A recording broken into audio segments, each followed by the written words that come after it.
Christians, it's got to be done. We really need to have a conversation about this subject of the Great Tribulation. Now, I treat this subject very often, in whole or in part, depending on the context of the variety of messages that I intend to convey, that I often convey. But there's one doctrine that I find myself repeatedly having to deal with, which is this idea of the Great Tribulation. Now, I'm not one that tries to present this message, or any message for that matter, and then try to build up into some great climax and, the whole gotcha point, the punchline, especially when it comes to social media, because so many people today have the shortest of attention spans, and people are not very intellectually astute, and therefore not willing to hang on to things to hear a complete argument. But because of that, I'm going to tell you up front what my premise is and what I intend to prove. And that is that the Bible teaches nothing about a 7-year or the Great Tribulation. It's simply not taught in the Bible at all. It is not true. The 7-year tribulation, or the quote unquote Great Tribulation, is not a biblical teaching at all. It is not. At the outset, I must say, I am open to the challenge of anyone. I dare any of you to prove where you find a 7-year tribulation anywhere in the Bible. Anywhere. There is no 7-year tribulation. Some of you dispensationalists, you're going to go look in and try to tell me that it's taught clearly and plainly in Daniel chapter 9, when in fact it is not. There is nothing in Daniel 9 that says anything about a 7-year tribulation, let alone the word 7-year or the expression 7-year, or nothing about tribulation in Daniel. Daniel mentions nothing about tribulation in any form or fashion. None. So let's clear the record there, clear the air there. If you are going to be biblically accurate, whether you believe in 7-year tribulation or not, you have to admit that Daniel 9 says nothing about it. Now, the other places that people will go to say that the Bible teaches a 7-year tribulation is Revelation, the book of Revelation. The book of Revelation says nothing about a 7-year tribulation. Absolutely nothing.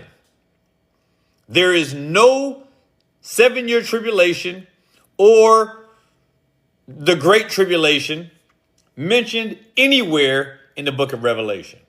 Again, I challenge you to see this, to show me this. Now, there's only one other place that the Bible ever says and puts the two words Great Tribulation together. Now, so far, I have one listener who has already said, all I see is Great Tribulation.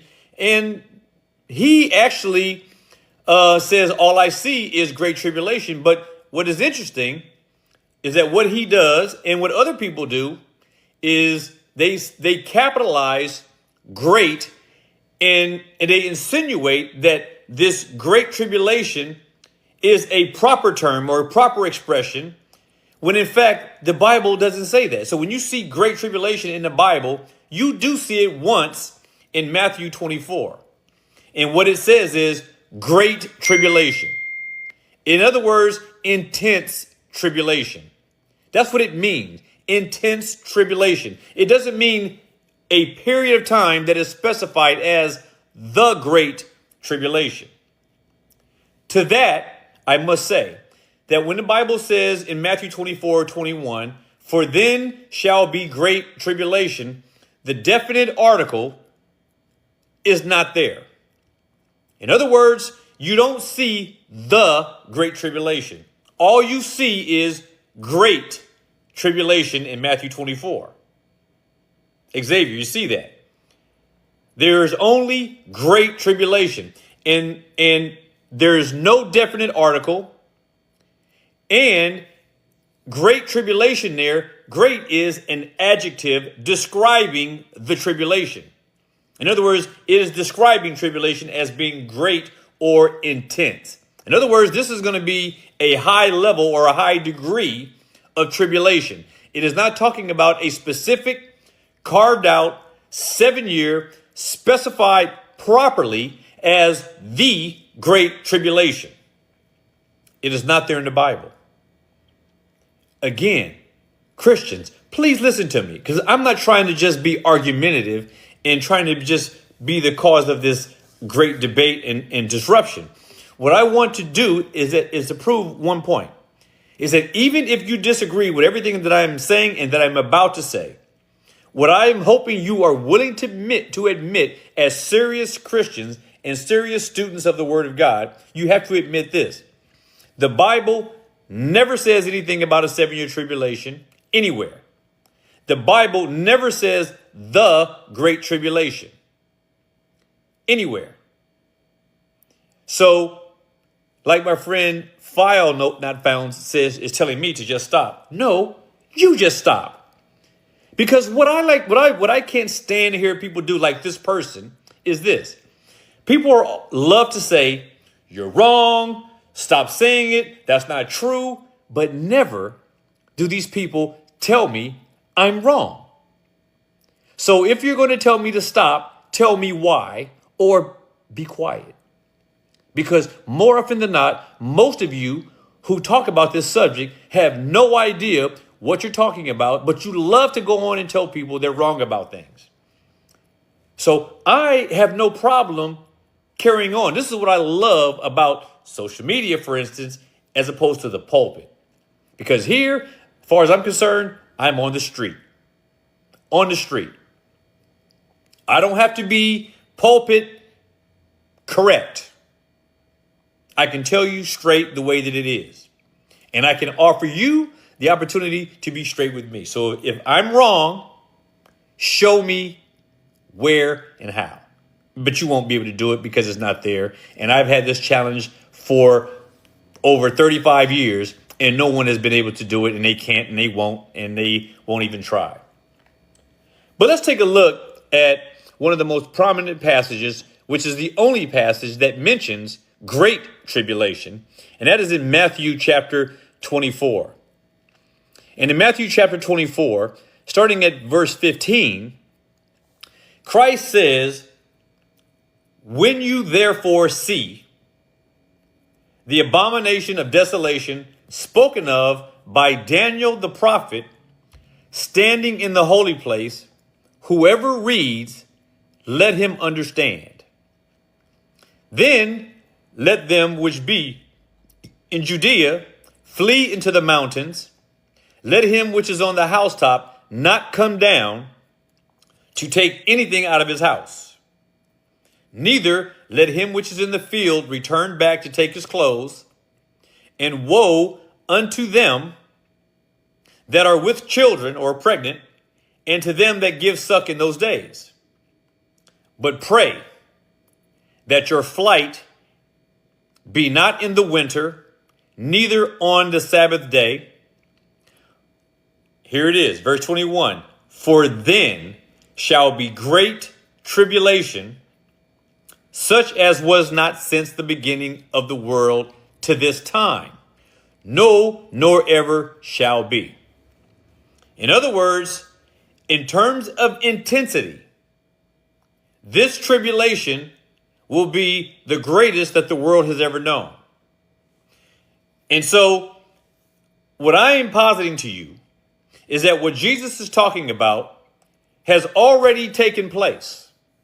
And this took place with the invasion of the Roman armies into Jerusalem in 70 AD and destroyed it, razed it to the ground, completely destroyed it. The end of the Jewish economy, or that Jewish state that was led theocratically by God, that ended. Evidence of that still remains today. How do I know? There's no temple in Jerusalem. There's no sacrifices that are being offered. None of the 600 plus laws, ceremonial laws that were given to Moses are being observed. Nothing that the Old Testament teaches us about what the Israelite nations did to observe their worship of God, none of that exists today. None of it.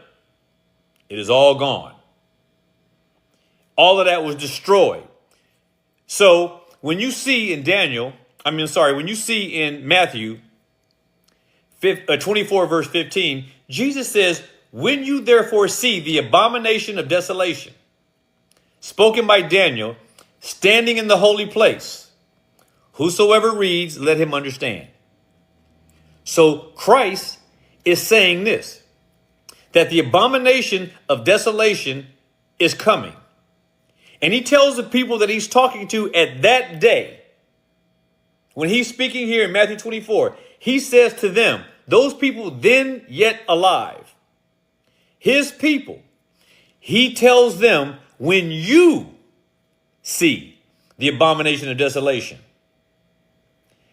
And then everything that follows, he is talking about something that the people of his day, in general, they will see it. Now, so many of you like to say, no. Now, so many of you like to say, no.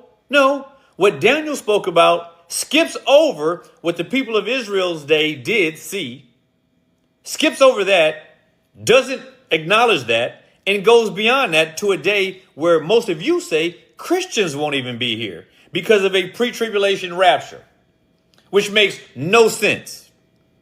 So what you'd have to say is that if you believe that the 7-year tribulation is a true teaching of the Bible and that it hasn't happened, but that is future to us, so much so that even Christians today won't be able to experience or see it because they will be gone, then who is it that will see this? You missed the whole point. And I can tell you right now, because later on, we're told by the Lord himself in verse 34 of Matthew 24, Jesus said this, verily, verily, I say unto you, this generation, in other words, the generation that was then in existence when he was talking, the generation of people he was talking to in verse 34 of Matthew 24, the Lord says, verily, I say unto you, this generation shall not pass until these things are all fulfilled. This is what Jesus says. So either the great tribulation spoken of in Matthew 24 has already passed, or this has been, at the time he was speaking until now, this has been the longest generation in human history. A generation that is still continuing. But typically speaking, and this does not take much effort to understand, but typically speaking in the scriptures, a generation lasted approximately 40 years. You go look it up. Go read the genealogies. They all tell you the same thing. That's a separate study. I can do that one day. But today, suffice it to say, trust me.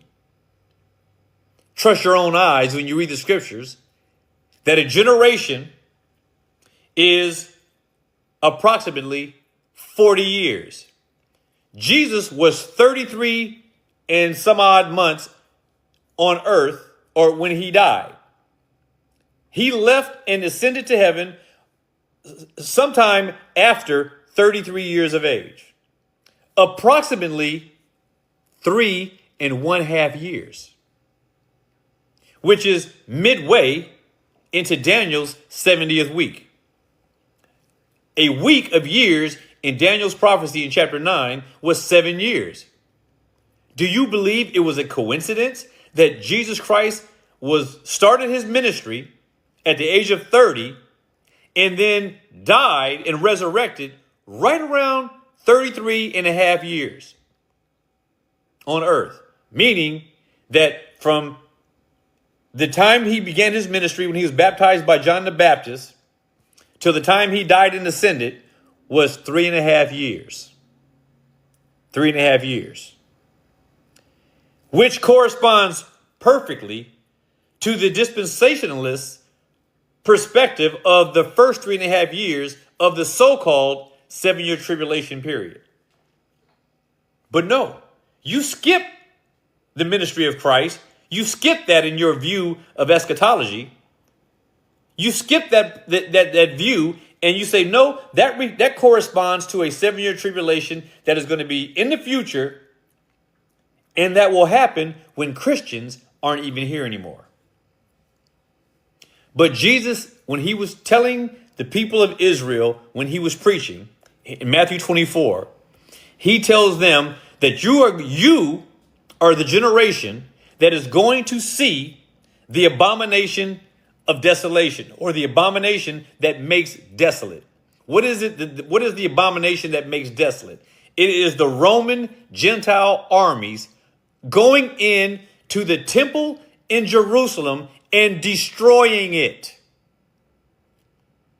They destroyed and leveled to the ground the entire Jewish system.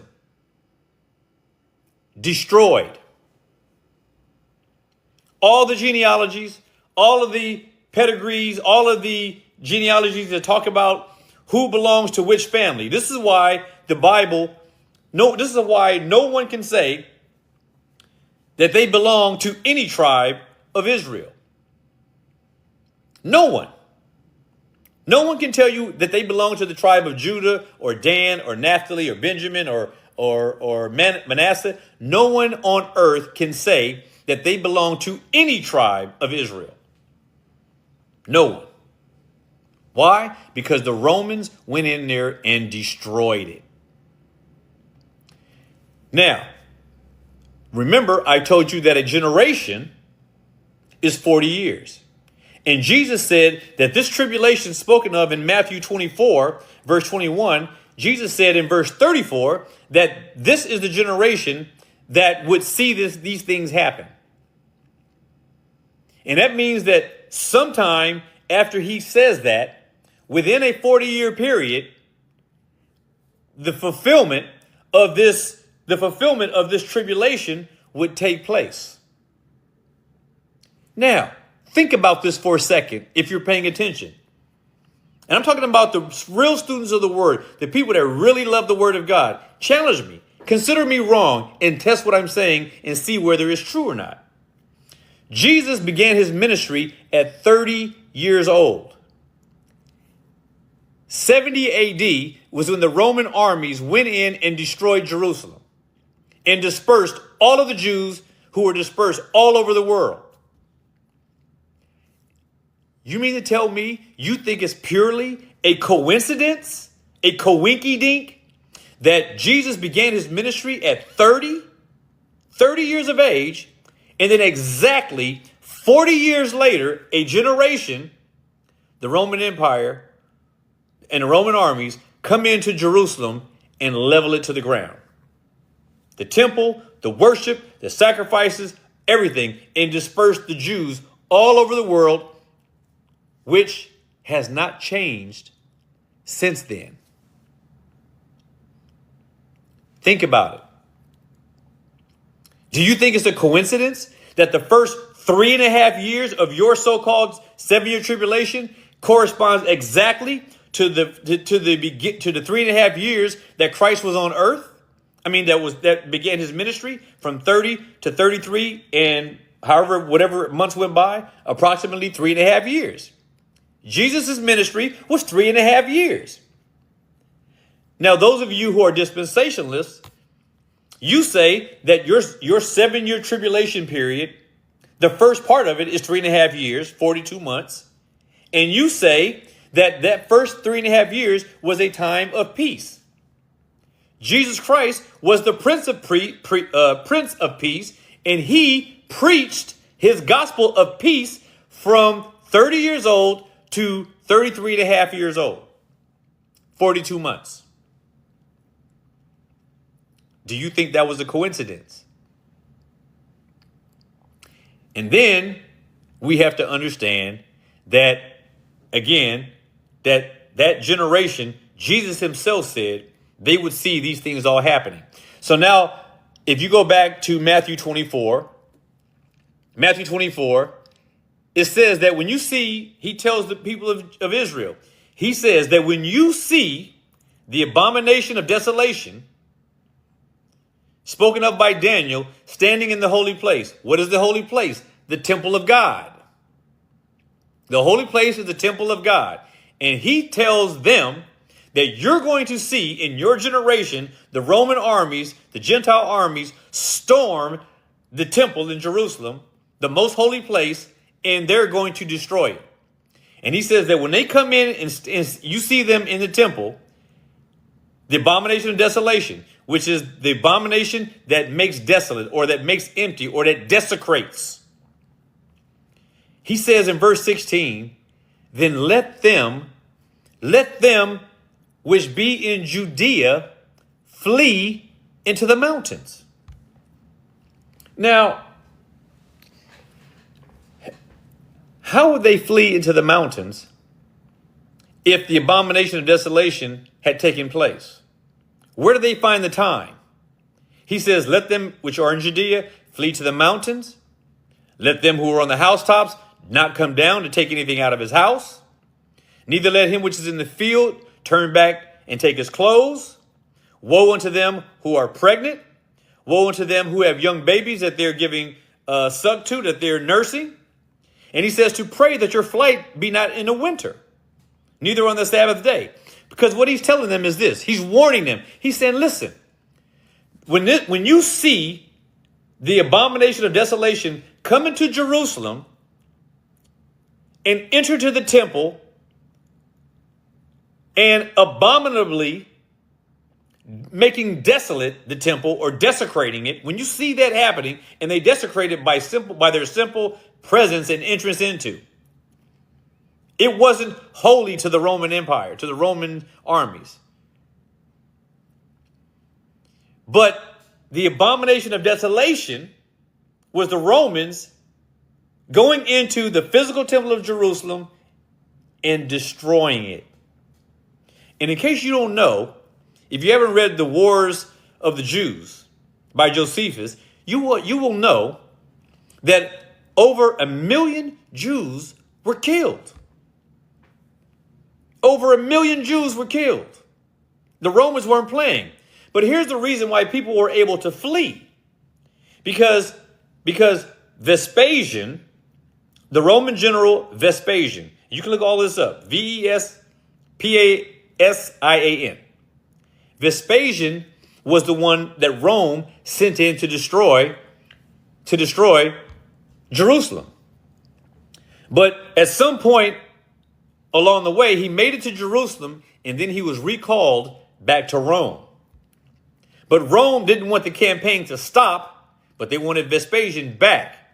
So they sent Vespasian's son into Jerusalem, and Vespasian's son is Titus. Titus was the one who went in. So when were the people going to escape?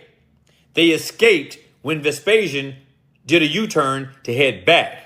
But there would be some time from the time that he left to the time that Titus came into Jerusalem. And that was the time that the warning that Christ made would stand. And that's the time where they should run and flee. In other words, don't wait. Vespasian came in. He got recalled. So you know that what's about to happen is going to happen because Titus was on his way. And it is between the time that Vespasian leaves and that his son Titus comes in to destroy Jerusalem. And that was the time, that window was the opportunity that the Lord gave providentially for the Jews to escape.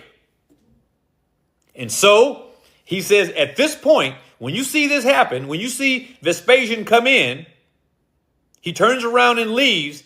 This is the time where you who are in Jerusalem should flee to the mountains.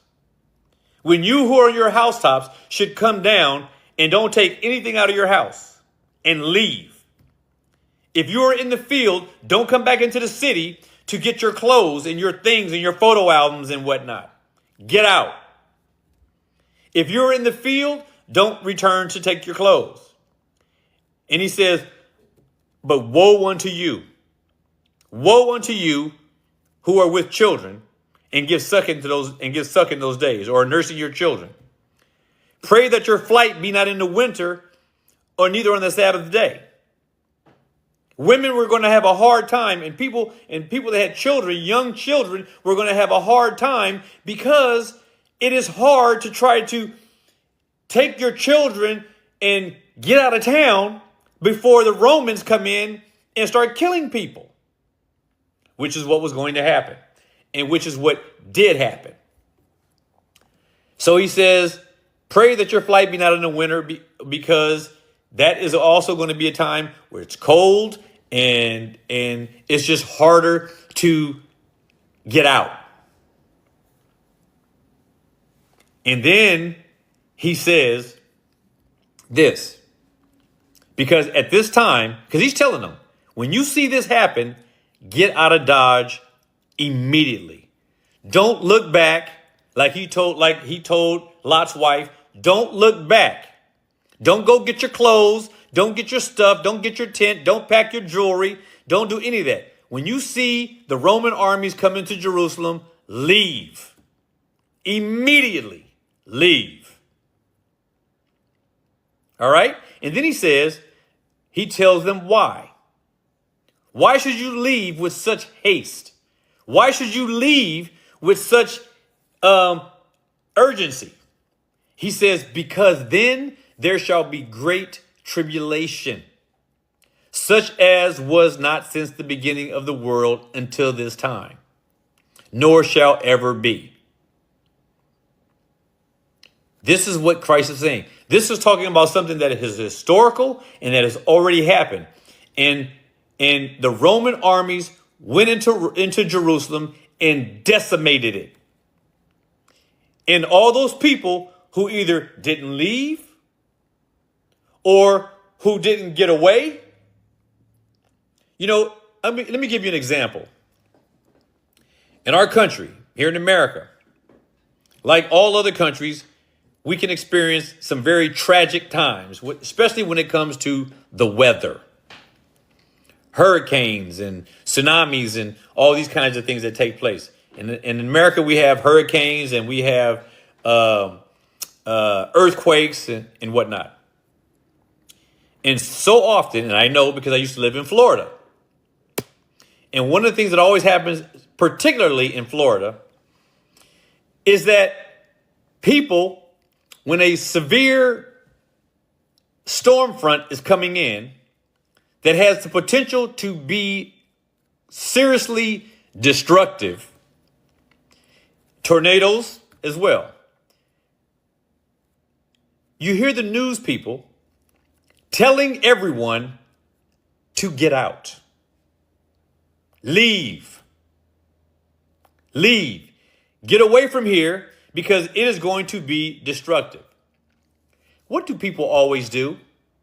I have nowhere to go. Where am I going to go? Or they run back to the house. I got to stay in my house. They don't want to leave. Or they tell you they can't leave because the traffic is so bad. All kinds of reasons. And no matter what happens, we see a serious and significant loss of life because people don't heed the warning. Christ gave Israel the warning in Matthew 24, and he said to leave when you see the abomination of desolation happen.